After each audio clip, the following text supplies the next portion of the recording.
Está exclusiva aqui na CNN. Hoje o presidente Jair Bolsonaro participou de uma videoconferência com empresários. Neste encontro, Bolsonaro defendeu a reabertura da economia e pediu apoio para cobrar de governadores e parlamentares a flexibilização da quarentena. É sobre isso que a gente vai conversar agora com o ex-ministro da Fazenda, Joaquim Levy. Boa tarde, ministro. Como é que o senhor enxerga a situação atual do país nessa conversa, de um lado saúde, do outro economia? Boa tarde e obrigado por atender o jornalismo da CNN. Boa tarde. Bom, primeiro, espero que todos estejam com saúde e bem.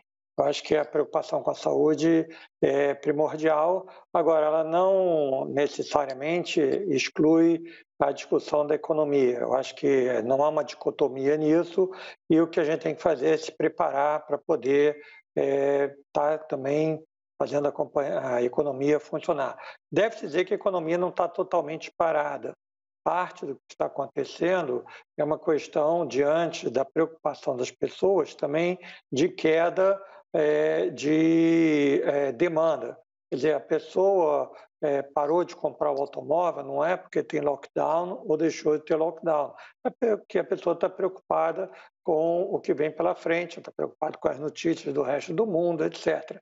Então, a gente deve também diferenciar, vamos dizer, as fontes da desaceleração econômica e não atribuir tudo a simplesmente decisão de uma maior ou menor restrição da movimentação das pessoas. Agora, ministro, boa tarde, vou cumprimentá-lo, Daniela Lima aqui também de São Paulo. Ministro, há uma preocupação, inclusive o senhor tem um olhar bastante amplo a respeito do que acontece fora do Brasil, né? A preocupação é de alguns países que retomar a atividade antes do que seria recomendado pelas autoridades de saúde acabe sacrificando ainda mais a economia por estender depois ou ter que obrigar a retomada do isolamento e da quarentena. Como é que o senhor vê esse debate posicionado não só no Brasil, mas também lá fora? Olha, eu vejo com alguma preocupação, porque para mim, eu também sou engenheiro e quando a gente enfrenta uma crise dessa, eu acho que a gente tem que ter claro o que é o essencial da crise. Eu acho que se alguém perguntar para a gente, assim com mais precisão, quais são os principais riscos de contágio, poucas pessoas vão saber. A gente não tem uma informação adequada de como que a gente pega ou deixa de pegar vamos dizer assim, o vírus, tá certo? Então, eu acho que a maior dificuldade hoje para você movimentar, as pessoas poderem sair de casa, é realmente entender qual é a estratégia para você evitar o contágio.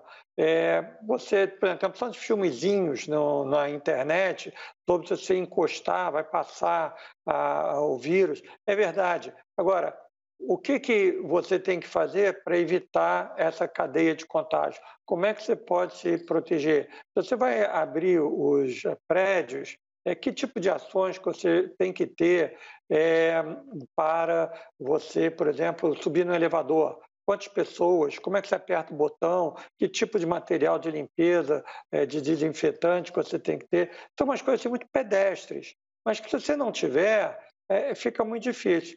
Quando você precisa fazer uma ação que tem que ter o envolvimento do público, essa informação tem que entrar.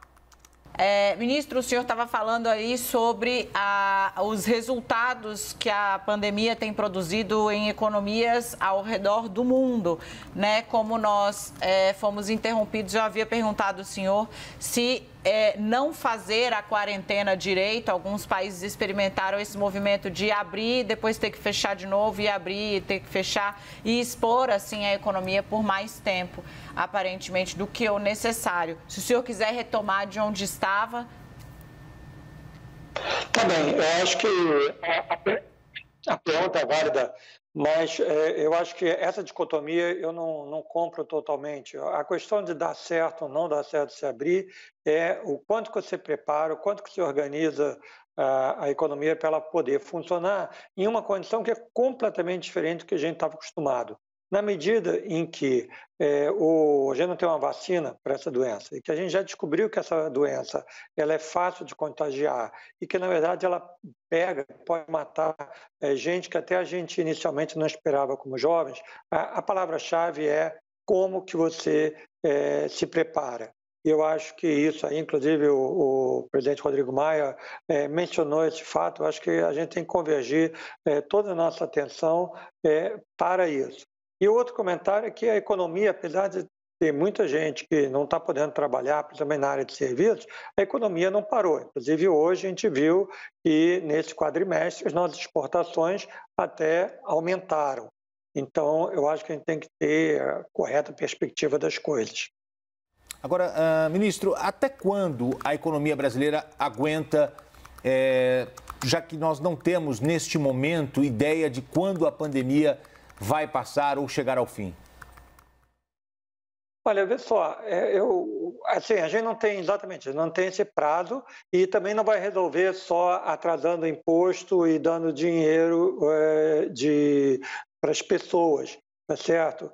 Eu acho que a gente tem que garantir, sim, que a economia funcione. Para isso, eu preciso ter protocolos claros de como as pessoas vão se movimentar, que tipo de transporte que as pessoas vão poder usar, que ações que elas vão ter que fazer no seu local de trabalho para se protegerem. Tá? Essa tem que ser a discussão, não tem muito como sair em relação a isso.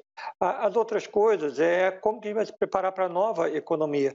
Porque, de qualquer maneira, com a expansão das comunicações virtuais, da digitalização da economia, você vai ter um choque independente de você ter quarentena ou não ter quarentena. Alguns dos empregos não vão existir mesmo que você acabe com a quarentena. E aí é que a gente tem que ser flexível, tem que ter capacidade de responder. Eu acho que essa discussão toda aí que o presidente da Câmara estava mencionando, sobre votar reformas, é absolutamente essencial, e fazer reformas olhando para frente, com flexibilidade. Ele mencionou também essa mudança lá na área fundiária da Amazônia, que é extremamente importante, que você não deve aproveitar esse momento para passar uma coisa mal pensada.